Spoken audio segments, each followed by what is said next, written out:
Students, हम एक नया चैप्टर स्टार्ट कर रहे हैं जिसका नाम है चैप्टर 6 से डिडक्शंस। सेक्शन 80s, बहुत सारे 80s के सेक्शन हैं जिसमें आपको डिडक्शन क्लेम करने का मौका मिलता है। आप कहीं पैसा लगा रहे हैं अपनी इनकम में से, वो आपको माइनस करके फिर टैक्स देने को गवर्नमेंट एक ऑप्शन देती है आपको कि आप वो डिडक्शंस क्लेम करो ताकि आपको टैक्स में रिलीफ मिले। 14 सेक्शंस हम यहां पढ़ने वाले हैं, और भी बहुत है बट वो फिलहाल आपके सिलेबस में नहीं है बीकॉम के, तो हम एक बार उसमें नहीं जाए। ये 14 सेक्शंस आपके सिलेबस में जो हमको पढ़ना है।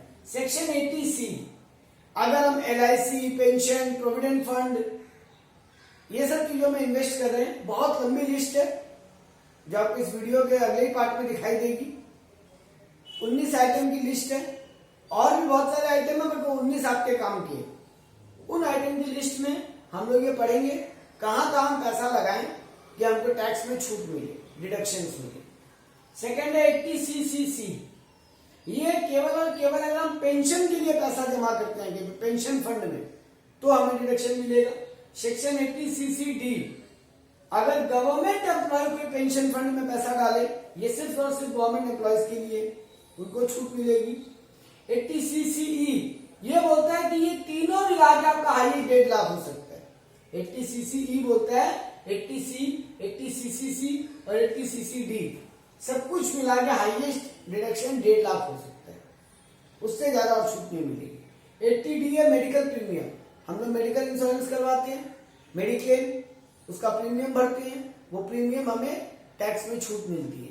मतलब अपने टोटल इनकम में से प्रीमियम माइनस करेंगे, जो बचेगा उस पर टैक्स कैलकुलेट करेंगे। तो 80D मेडिकल प्रीमियम के लिए। 80DD, कोई डिसेबल्ड डिपेंडेंट रिलेटिव है, हैंडीकैप है, मेंटली प्रॉब्लम, मेंटली चैलेंज्ड है, अगर वो वैसा कोई रिलेटिव है जो आप पे डिपेंडेंट है और आप उसका मेंटेनेंस का खर्चा चलाते हो तो आप वो भी डिडक्शन क्लेम कर सकते हो, तो आपको वो छूट मिलेगी। 80DDB, 80DDB मेडिकल ट्रीटमेंट के लिए जो पैसा खर्च होता है खतरनाक बीमारियों के लिए, बात करेंगे इस लिस्ट की 80DDB पढ़ते हो। तो देखो, याद करने का भी एक तरीका देता हूं। D माने doctor, simple doctor, mediclaim. DD माने डबल डॉक्टर, मतलब डॉक्टर प्लस मेंटेनेंस। DDB डरावनी बीमारियां, खतरनाक बीमारी का मेडिकल ट्रीटमेंट करा रहे हो आप अपना या अपने डिपेंडेंट रिलेटिव का, तो फिर आपको ये डिडक्शन मिलेगा जो भी आप खर्चा कर रहे हो। 80E, एजुकेशन के लिए लोन लेते हो तो जो इंटरेस्ट चुकाते हैं हम लोग, उस इंटरेस्ट का छूट मिलता है हमको, वो इंटरेस्ट हमारे इनकम में से माइनस हो जाती है, टैक्स नहीं देना पड़ता उसके ऊपर, तो वो छूट मिलेगी। 80GG, अगर आपका जहां पर आप जॉब कर रहे हो, जहां पे आप रह के काम काज कर रहे हो, वहां आपका कोई घर नहीं है, कहीं और हो चलेगा, उस शहर में आपका कोई घर नहीं है और आप किराए पे रह रहे हो और जनरली आप किराया दे रहे हो, तो आपको 80GG में डिडक्शन मिलेगा घर। 80GGA, कोई साइंटिफिक रिसर्च के लिए आप डोनेशन दे रहे हो तो आपको छूट मिलेगी। 80GGC, किसी पॉलिटिकल पार्टी को अगर आप डोनेशन दे रहे हो तो आपको छूट मिलेगी। 80TTA या TTB, हम लोग सेविंग अकाउंट खोलते हैं, उसमें पैसा जमा रखते हैं, इंटरेस्ट मिलता है yearly. Saving account, mark my language, saving account का इंटरेस्ट, FD वगैरह नहीं, सेविंग अकाउंट का जो आपको ब्याज मिलता है, एक सर्टेन लिमिट की अमाउंट है, वहां तक आपको छूट मिलेगा। 80G, डोनेशन फॉर चैरिटी, अगर हम कोई चैरिटेबल ट्रस्ट को डोनेशन दे रहे हैं, कोई चैरिटी पर्पस के लिए डोनेशन दे रहे हैं, वो भी हमें छूट मिलेगी। और 80U, DD की तरह ये DD में रिलेटिव को संभालने का खर्चा और U में अपने पीछे पर्सनली अगर हैंडीकैप कोई आदमी है और वो अपने मेंटेनेंस के लिए कुछ एक्स्ट्रा खर्चा कर रहा है, वो उसको छूट मिलेगा। तो ये कुछ 14 सेक्शंस हैं जो हमें पढ़ना है इस पार्ट के अंदर, 80GC से लेकर 80U तक। तो 80 का सेक्शन चैप्टर 6 से हम लोग एक एक करके पकड़ेंगे, कुछ बहुत छोटे हैं, कुछ थोड़े लेंदी हैं, बट एक एक करके पकड़ेंगे और हम लोग समझेंगे कि किसमें कितना अमाउंट का छूट है, कितना अमाउंट तक इन्वेस्टमेंट हम करें तो हमें डिडक्शन मिलेगा, क्या कंडीशंस फॉलो करनी पड़ेगी तभी डिडक्शन मिलेगा, और कहां इन्वेस्टमेंट करेंगे तभी डिडक्शन मिलेगा। एक एक को हम लोग डिटेल में पढ़ेंगे।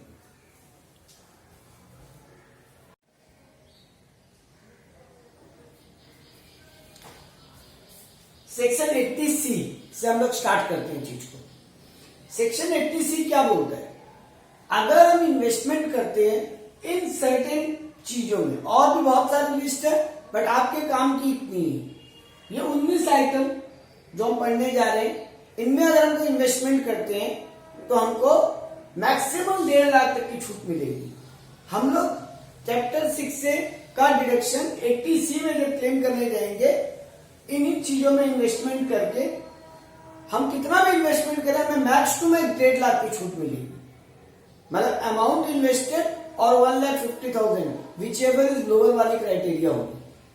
कहां इन्वेस्टमेंट की बात कर रहे हैं? बोला जा रहा है ये applicable to individual and HUF है। अगर एक इंडिविजुअल आदमी एचयूएफ इन्वेस्ट करे तो, कंपनी नहीं, पार्टनरशिप फॉर्म नहीं। कहां इन्वेस्टमेंट करें? LIC का प्रीमियम भरते हैं अगर हम, highest 10% of the policy deduction मिलेगा। अगर 2 लाख की पॉलिसी है, हम 50,000 प्रीमियम भर रहे हैं तो भी कोई फर्क नहीं पड़ता। 2 लाख का 10%, 20,000 हमें हाईएस्ट डिडक्शन मिलेगा। तो अगर हम LIC का प्रीमियम भरते हैं तो हमें डिडक्शन मिलेगा। हम PPF, पब्लिक प्रोविडेंट फंड, एक तो जॉब में सैलरी से कट के जो प्रोविडेंट फंड का पैसा जमा होता है वो होता है, उसके अलावा हम लोग प्राइवेटली भी प्रोविडेंट फंड अपना बैंक अकाउंट में भी अलग से खोल सकते हैं। हम बैंक में बोल सकते हैं कि हमें PPF अकाउंट खोलना है, प्रोविडेंट फंड अकाउंट खोलना है, उसको कहा जाता है पब्लिक प्रोविडेंट फंड। मतलब हम लोग अपना प्राइवेटली प्रोविडेंट फंड के अकाउंट खोल रहे हैं और उसमें अपनी मंथली थोड़ा थोड़ा पैसा जमा कर रहे हैं, उस इन्वेस्टमेंट का भी हमें छूट मिलेगा। National saving certificate NSC, government की तरफ से कुछ सर्टिफिकेट्स होते हैं बॉन्ड्स टाइप के, जो अगर हम खरीदे, हम उनमें पैसा इन्वेस्ट करें तो गवर्नमेंट बोलता है हमें उसका भी डिडक्शन मिलेगा। National saving certificate, NSS, national saving scheme, unit link insurance plan, कोई अगर इंश्योरेंस प्लान है जिसमें यूनिट लिंक है, यूनिट लिंक मतलब होता है इक्विटी शेयर से connected, unit link insurance plan मतलब कोई इक्विटी शेयर या म्यूचुअल फंड से कनेक्टेड इंश्योरेंस प्लान, तो उसमें इन्वेस्ट करते हैं तो भी छूट मिलेगा। एन्युटी प्लान ऑफ LIC का एन्युटी प्लान होता है, मतलब आप थोड़ा थोड़ा पैसा जमा करो, कंपाउंडेड होता जाएगा, तो उसमें अगर इन्वेस्ट करते हैं तो भी छूट मिलेगा।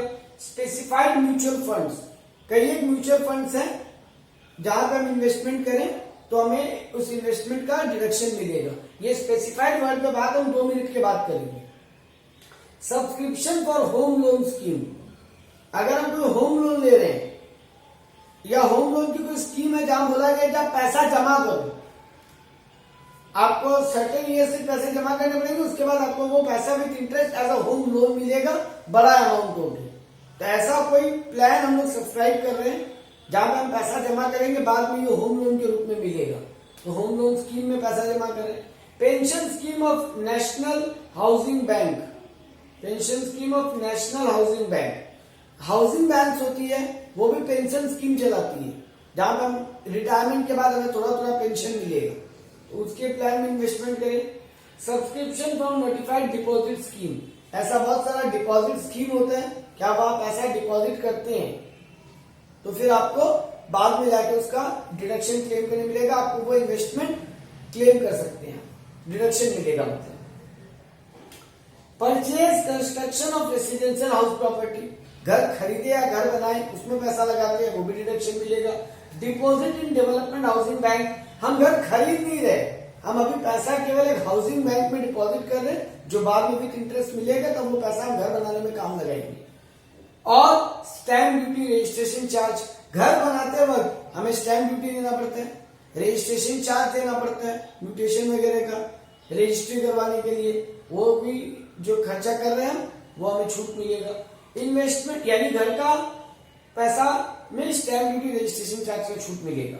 इन्वेस्टमेंट इन डिवेंचर और इक्विटी शेयर्स, कुछ सर्टेन डिवेंचर्स, कुछ सर्टेन इक्विटी शेयर्स है, अगर हम वहां इन्वेस्ट करते हैं तो हमें छूट मिलेगा, लेकिन स्पेसिफाइड वर्ड पर हम 2 मिनट के बाद आएंगे। टर्म डिपॉजिट इन बैंक, अगर हम बैंक में कोई FD करवाते हैं, टर्म डिपॉजिट मतलब कुछ पीरियड के लिए पैसा जमा करते हैं, कम से कम 5 साल की FD करवाते हैं, तो जितना हमने FD में इन्वेस्ट किया है वो हमें डिडक्शन के रूप में क्लेम करने मिलेगा। नाबार्ड का कोई बॉन्ड खरीदते हैं, अगर हम सीनियर सिटीजन सेविंग स्कीम में पैसा डालते हैं पोस्ट ऑफिस का कोई टर्म डिपॉजिट 5 साल वाला, मतलब बैंक को या पोस्ट ऑफिस, अगर 5 साल वाली स्कीम में पैसा डाल रहे हैं, स्टैट्यूटरी और रिकॉग्नाइज्ड प्रोविडेंट फंड, ये होता है आपकी जॉब से पैसा कट के जो पीएफ में जमा होता है, उसका भी आप डिडक्शन क्लेम कर सकते हैं। Central government approved government security, जैसे अभी चल रहा है सुकन्या समृद्धि स्कीम, लड़कियों की पढ़ाई के लिए, लड़कियों के डेवलपमेंट के लिए एक सुकन्या समृद्धि स्कीम चल रहा है। अगर हम उसमें कहीं पर पैसा इन्वेस्ट करते हैं तो हमें डिडक्शन क्लेम करने मिलेगा। और आखिरी है ट्यूशन फीस, कोई स्कूल यूनिवर्सिटी प्राइवेट ट्यूशन की बात नहीं हो रही है, और वो पूरी फीस नहीं, फीस का ब्रेकअप होता है बहुत सारा, उस फीस में ऐसे एडमिशन चार्ज ये वो करके बहुत सारी ब्रेकअप होती है आपकी फीस की, उसमें जो ट्यूशन फीस वाला इनकम है वो आप एज ए डिडक्शन क्लेम कर सकते हैं। तो ये कुछ पॉइंट्स है जहां अगर हम इन्वेस्टमेंट करें तो हमें डिडक्शन क्लेम करने का मौका मिलता है। ये सारी मिला के मैक्सिमम 1.5 लाख, आप सब में भी पैसा डाल दें, आपने कितना भी डाला हो, ज्यादा से ज्यादा छूट आपको 1.5 लाख मिल सकती है। मतलब आपने 2 लाख डाला तो भी 1.5 लाख की छूट, आपने 1,75,000 डाला तो 1.5 लाख की छूट, आपने 1 लाख डाले तो 1 लाख की छूट, क्योंकि मैक्सिमम 1.5 लाख कह रहे हैं। तो ये कुछ एक जगह है जहां पैसा इन्वेस्ट करते हैं तो हमें डिडक्शन क्लेम करने का मौका मिलता है।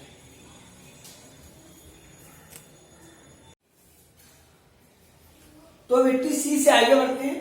80CCC, annuity plan of LIC for pension fund.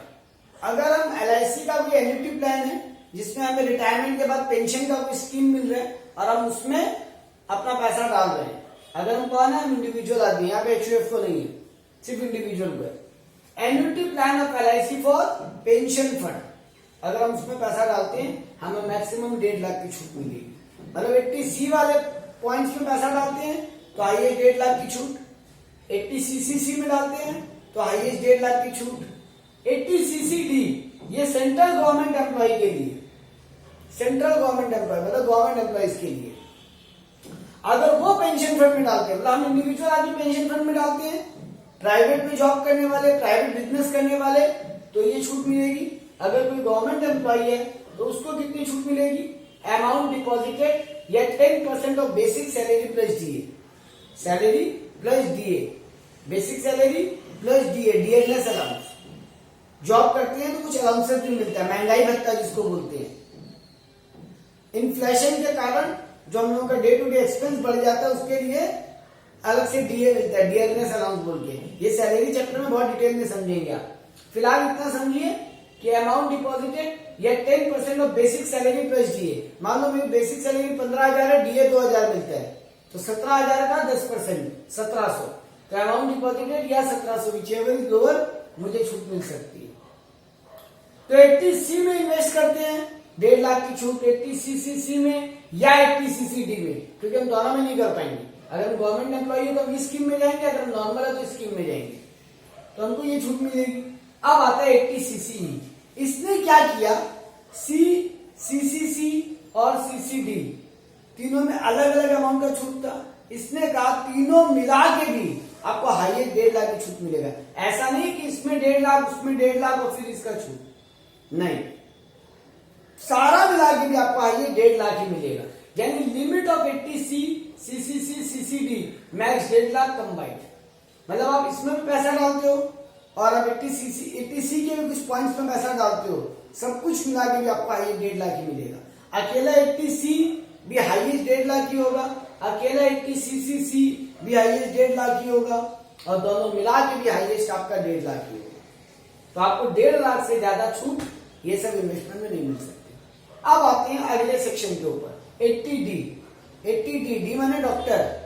आपका पहला डॉक्टर होता है मेडिक्लेम, मेडिकल में प्रीमियम देते हैं हम लोग, ताकि कभी बीमार पड़े तो मेडिक्लेम से क्लेम कर सकें।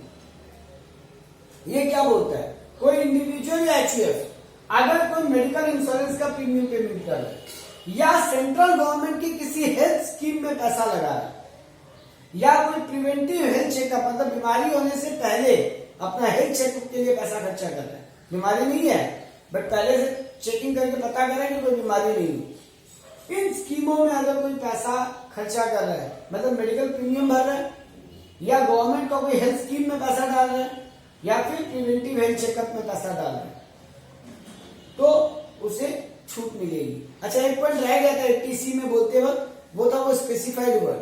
स्पेसिफाइड वर्ड का सिंपल मीनिंग है आपको बहुत सारी जगह पहले से पता करना पड़ेगा पैसा डालने के पहले कि आपकी वाली स्कीम में मुझे टैक्स बेनिफिट मिलेगा कि नहीं।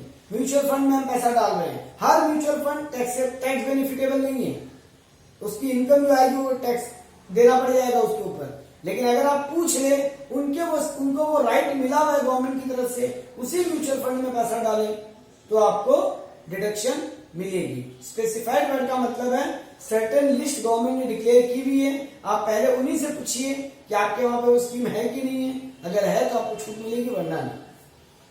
आते हैं 80D के ऊपर। तो अगर हम मेडिक्लेम पेमेंट करते हैं, मेडिकल का प्रीमियम भरते हैं, प्रिवेंटिव हेल्थ चेकअप पे पैसा डालते हैं या सेंट्रल गवर्नमेंट की किसी हेल्थ स्कीम में पैसा डालते हैं, हाँ, नो कैश पेमेंट, हम कैश में पेमेंट नहीं कर रहे, either cheque either net banking, मतलब अदर देन कैश मोड में हमें पेमेंट करना पड़ेगा, तो हमें ये छूट मिलेगी। कितनी छूट मिलेगी उसके ऊपर बात करते हैं। अगर हम अपना मतलब हिमसेल्फ, स्पाउस मतलब वाइफ या वाइफ के लिए हस्बैंड, डिपेंडेंट चिल्ड्रन, वो चिल्ड्रन जो पेरेंट के ऊपर डिपेंडेंट है, उनकी अपनी कोई कमाई नहीं है, अगर अपनी कमाई है तो उसका छूट हम नहीं ले पाएंगे, वो क्लेम करेगा। यहां सिंपल नियम, मैंने अपने लिए इन स्कीम में पैसा डाला, अपनी वाइफ के लिए इन स्कीम में पैसा डाला, या अपने डिपेंडेंट चिल्ड्रंस के लिए इन स्कीम में पैसा डाला, तो मुझे छूट मिलेगी। कितनी मिलेगी? Lower of the following amount paid और डिपॉजिटेड या 25,000 पर है, मतलब कितना मैंने मेडिकल प्रीमियम भरा है, अगर मैं 10,000 मेडिकल प्रीमियम भर रहा हूं तो 10,000 की छूट मिलेगी, अगर मैं 30,000 मेडिकल प्रीमियम भर रहा हूं तो 25,000 की छूट मिलेगी हाई लिस्ट। अगर मैं या मेरी वाइफ सीनियर सिटीजन है और हम अपने लिए प्रीमियम भर रहे हैं तो 50,000 की छूट मिलेगी, मतलब लेस देन 60 ईयर्स है तो 25,000 या amount paid, more than 60 years है तो 50,000 या अमाउंट पेड, पीछे वाली लोअर का मुझे डिडक्शन मिल जाएगा। मैं अपने पेरेंट के लिए भी अलग से मेडिकल प्रीमियम भर रहा हूं, उसकी अलग से छूट मिलेगी, मतलब दोनों अलग अलग मिलेगी, दोनों मिला के 25,000 नहीं, इसके लिए अलग से, इसके लिए अलग से, कंडीशन सेम है। अगर पेरेंट सीनियर सिटीजन नहीं है तो अमाउंट पेड या 25,000 पर एनम, अगर पेरेंट सीनियर सिटीजन है तो अमाउंट पेड या 50,000 पर एनम। हाँ, हेल्थ चेकअप के लिए मुझे हाईएस्ट 5,000 की छूट मिलेगी, अगर मैंने हेल्थ चेकअप के लिए वो पैसा खर्चा किया है तो मुझे हाईएस्ट 5,000 तक की छूट मिलेगी। तो ये है 80D, 80CCC, 80CCD, 80CCC।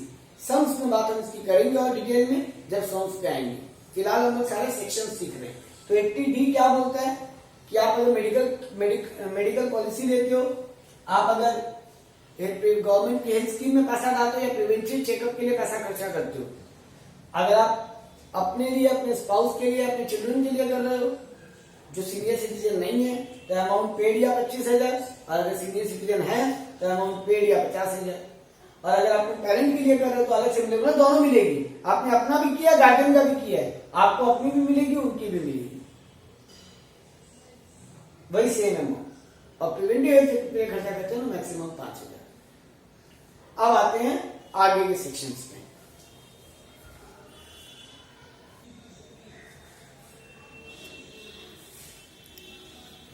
So now coming to next deduction, that is 80DD, double doctor, मतलब खतरनाक बीमारियों वाला, या यूं कहिए डिसेबिलिटी वाला। डी फॉर डिसेबिलिटी याद रख सकता है, डबल डी मतलब double disability. Maintenance of dependent relative with disability, ऐसा कोई भी रिलेटिव जो आप पे डिपेंडेंट हो रखा है, डिसेबल्ड है फिजिकली। हम डिसेबिलिटी की पूरी लिस्ट पढ़ेंगे वैसे, लेकिन उतनी लिस्ट याद रखने की जरूरत नहीं है। तो डिसेबिलिटी का मेंटेनेंस के लिए एक आदमी हैंडीकैप है, हाथ पांव से, आंखों से, हियरिंग इश्यूज है, एक आदमी डिसेबल्ड है, मतलब वो कौन? Spouse, children, parent, brother and sister. आप पे डिपेंडेंट रिलेटिव है कोई इनमें से जो डिसेबल है, अगर वो सीवियरली डिसेबल है, एक्चुअली में डिसेबिलिटी का सर्टिफिकेट होता है डॉक्टर के थ्रू, अगर वो मोर देन 80% डिसेबल है, मतलब उसका वो बॉडी पार्ट मोर देन 80% काम नहीं कर रहा है, तो उसको कहेंगे सीवियर डिसेबिलिटी। लेस देन 80% है तो केवल डिसेबिलिटी। मतलब सिंपल डिसेबिलिटी, सीवियर डिसेबिलिटी। तो सीवियर डिसेबिलिटी के केस में आपको छूट मिलेगी 1,25,000 की, और इसमें कोई लिमिट नहीं है। आप कितना एक्सपेंडिचर कर रहे हो कोई नहीं पूछेगा आपसे। आप एक अपंग आदमी की मदद कर रहे हो, बहुत बढ़िया, आपको कोई नहीं पूछेगा कि आपने कितना रुपया खर्चा किया मेंटेनेंस में।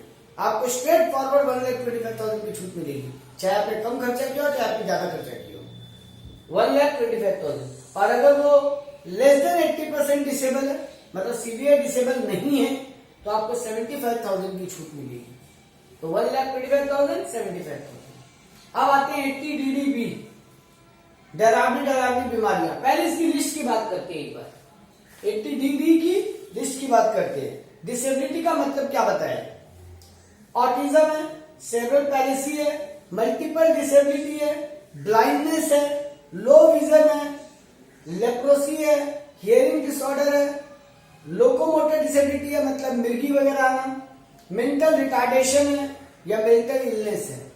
ये सब कुछ अगर है तो उसे डिसेबिलिटी की क्राइटेरिया में रखा गया। अब अगर मोर देन 80% डिसेबल है बॉडी पार्ट, तो 1,25,000 की छूट, लेस देन है तो 75,000 की छूट। अब आते हैं 80 DDB पे। अगर आपका कोई रिलेटिव आपके ऊपर डिपेंडेंट है, यहां पे रिलेटिव का मतलब वही है spouse, children, parent, brother and sister, और आप उसका मेडिकल ट्रीटमेंट करवा रहे हो, यहां आप उसको संभाल रहे हो, उसको पाल पोस रहे हो, और यहां उसका मेडिकल ट्रीटमेंट करवा रहे हो, तो आपको एक्चुअल एक्सपेंडिचर या 40,000 whichever लोअर की छूट मिलेगी। और अगर वो जो आपके डिपेंडेंट रिलेटिव है वो सीनियर सिटीजन है, तो आपको 1 लाख तक की छूट मिलेगी, मतलब एक्चुअल अमाउंट या 1 लाख। तो एक्चुअल अमाउंट या 40,000, एक्चुअल अमाउंट या 1 लाख। अगर आप मेडिकल ट्रीटमेंट के पीछे पैसा खर्चा करते हो, डरावनी बीमारियों को लेकर, खतरनाक बीमारियों को लेकर कोई आपके ऊपर डिपेंडेंट है, उसका आप खर्चा करते हो, आपको ये छूट मिलेगी। 80E,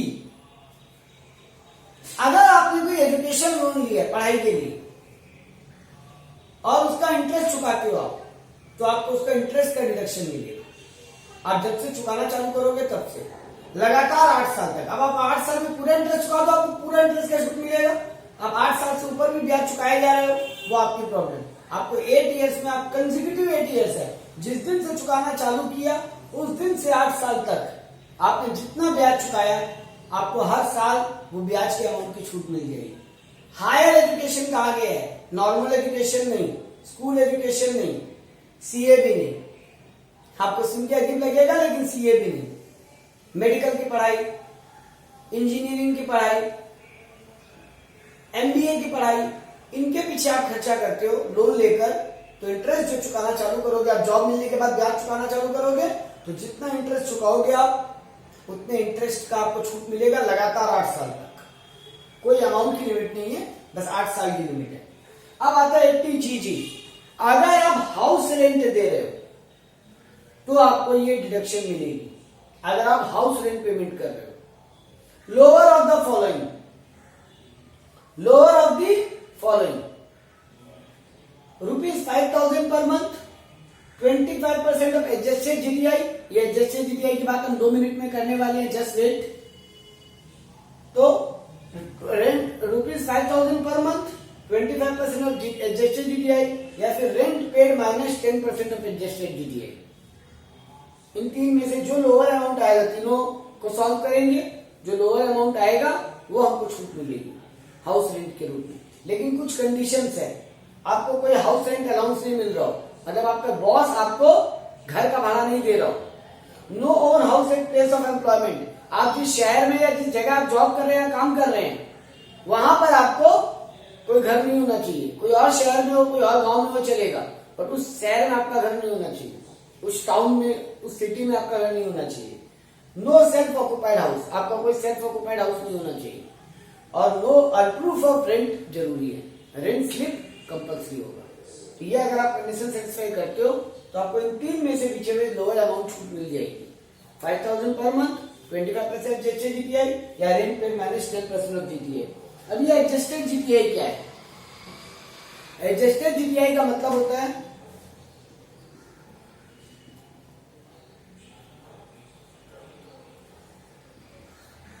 GTI minus long term capital gain minus short term capital gain minus all deductions. Apart from this deduction LTGG और कोई भी डिडक्शन आपको मिले वो भी माइनस कर दो। तो आप टोटल इनकम में से कैपिटल गेन हटा दो, सारे डिडक्शन हटा दो, अब जो बचा उसको बोलते हैं एडजस्टेड डीडीआई। उसके ऊपर यानी एडजस्टेड डीडीआई 25% या रेंट पे माइनस 10% डीडीआई या फिर ₹25,000 पर मंथ और 60,000 पर ईयर। अगर आपको इन तीन में से विचेबल लोअर जो आएगा वो वाला डिडक्शन क्लेम करने मिल जाएगा एलटीजीजी।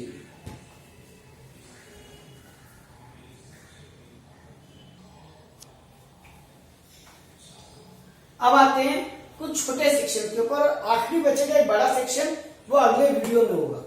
एलटीजीजीए donation to approve scientific institution.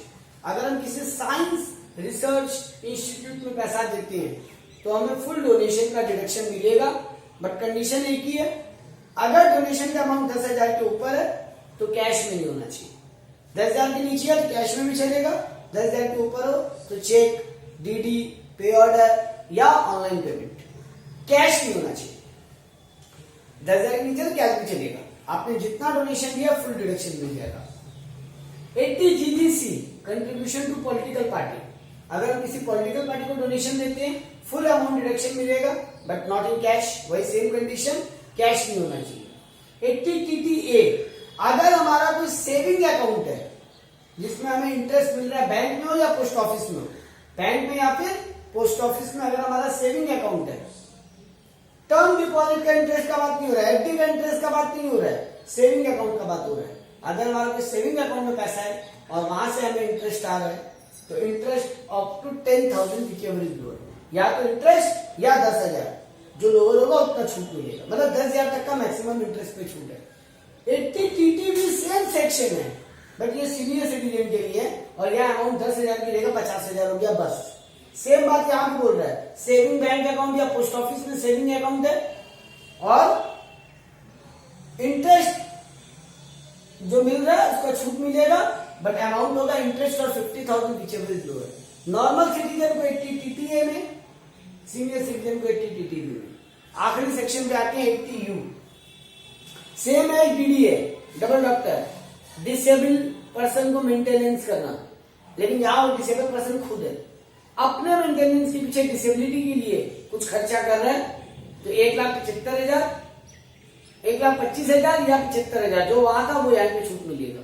Same as एटीडीए सब कुछ, बस ये खुद के लिए खर्च है, खुद डिसेबल पर्सन। तो गवर्नमेंट ने कहा आप डिसेबल्ड हो, आप इनकम कमा रहे हो, बहुत मेहनत कर रहे हो, इस कंडीशन में भी आपको छूट देते। और अच्छा अगर मैं खुद को भी संभाल रहा हूँ डिसेबल पर्सन और मेरा रिलेटिव भी डिसेबल है जिसे मैं संभाल रहा हूँ, दोनों छूट मिलेगा। 1,75, 1,25, 1,25 या 75 जैसा भी कंडीशन होगा, मतलब डबल छूट मिल जाएगा उसका भी और मेरा भी। ये था कुछ सेक्शन। बचा 80G, जी मानी ग्रांट, 80G बचा हुआ है, उसकी जब बात करेंगे हम लोग एक अलग वीडियो में, क्योंकि वो एक बहुत बड़ा सेक्शन है।